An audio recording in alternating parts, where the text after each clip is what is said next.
Hello everyone. Welcome back to crypto wall Telugu. ఈరోజు ఈ వీడియోలో ఫేస్ వెరిఫికేషన్ గురించి అండ్ 1 మంత్ ఇన్యాక్టివ్ ఉన్నారు. ఇన్యాక్టివ్ ఉండటం వల్ల అకౌంట్ డిస్కంటిన్యూ అయింది. ఏం చేయాలి? రిఫర్ చేయడానికి ఇన్విటేషన్ కోడ్ చూపియట్లేదు. దానికి సొల్యూషన్ ఏంటది? అకౌంట్ సైన్ అప్ కోసం మెయిల్ యాడ్ చేశాను. ఫేస్బుక్ కూడా యాడ్ చేయాలి అనుకుంటున్నాను. ఏం చేయాలి? వ్యాలెట్ నాట్ లింక్డ్ ఇట్ అని చూపిస్తుంది. ప్రాబ్లం ఏమన్నా అవుతుందా? ఇంటర్లింక్ డిఏఓ అని చూపిస్తుంది కదా, అంటే ఏమిటి అనేది ఈ వీడియోలో బ్రీఫ్ గా చూద్దాం. సో ఇక్కడ చాలా మంది ఫేస్ వెరిఫికేషన్ కంప్లీట్ చేసుకోవట్లేదు. ప్రెజెంట్ చేసుకుంటే బెటర్.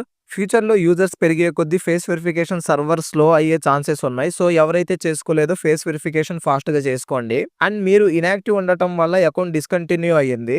ఐటీఎల్జీ 0కి రీచ్ అయ్యాయి. సో నేను కొత్త అకౌంట్ క్రియేట్ చేసుకోవచ్చా అంటే నా ఆన్సర్ నో అని చెప్తాను. బికాజ్ ఒక పర్సన్ ఒక ఫేస్ వెరిఫికేషన్ తోనే ఒక అకౌంట్ అనేది మాత్రమే ఉండాలి. రెండో అకౌంట్ క్రియేట్ చేసుకున్న వాళ్ళు ఫస్ట్ ఏ అకౌంట్ అయితే సబ్మిట్ చేశారో ఫేస్ వెరిఫికేషన్ ఆ ఫస్ట్ అకౌంట్ నే కన్సిడర్ చేస్తారు. సో సెకండ్ అకౌంట్ క్రియేట్ చేసుకుని టైం వేస్ట్ చేసుకోకండి. ఇఫ్ ఇన్ కేస్ మీది ఇన్యాక్టివ్ అయ్యి బర్న్ అయిపోయి కాయిన్స్ 0కి రీచ్ అయినా అదే అకౌంట్ మళ్ళా కంటిన్యూ చేసుకోండి. మళ్ళా కాయిన్స్ స్టార్టింగ్ నుంచి బేస్ రేట్ 2020 నుంచి ఇంక్రీజ్ అవ్వడం అనేది జరుగుతుంది రిఫర్ చేసుకోవడం వల్ల. తర్వాత మీకు రిఫర్ చేయడానికి ఇన్విటేషన్ కోడ్ చూపియట్లేదు. అంటే మీరు ఎవరో ఒకళ్ళ ఇన్విటేషన్ కోడ్ సబ్మిట్ చేస్తేనే మీరు వేరే వాళ్ళని ఇన్వైట్ చేయడానికి ఛాన్స్ ఉంటది. సో ఇక్కడ కనిపిస్తున్న ఇన్విటేషన్ కోడ్ సబ్మిట్ చేయండి. అప్పుడు మీకు ఇన్వైట్ చేయడానికి మీ ఇన్విటేషన్ కోడ్ చూపిస్తుంది. నేను అకౌంట్ క్రియేట్ చేసుకున్నప్పుడు అకౌంట్ సైన్ అప్ జీమెయిల్ తో అయ్యాను. ఫేస్బుక్ కూడా ఇప్పుడు యాడ్ చేయాలనుకుంటున్నాను అనుకునే వాళ్ళకి ఆన్సర్ ఏంటంటే, స్టార్టింగ్ ఏ అకౌంట్స్ అయితే ఇచ్చారో సైన్ అప్ కోసం అకౌంట్ క్రియేట్ చేసుకునేటప్పుడు అవే పర్మనెంట్ సైన్ అప్ అకౌంట్స్ అనమాట.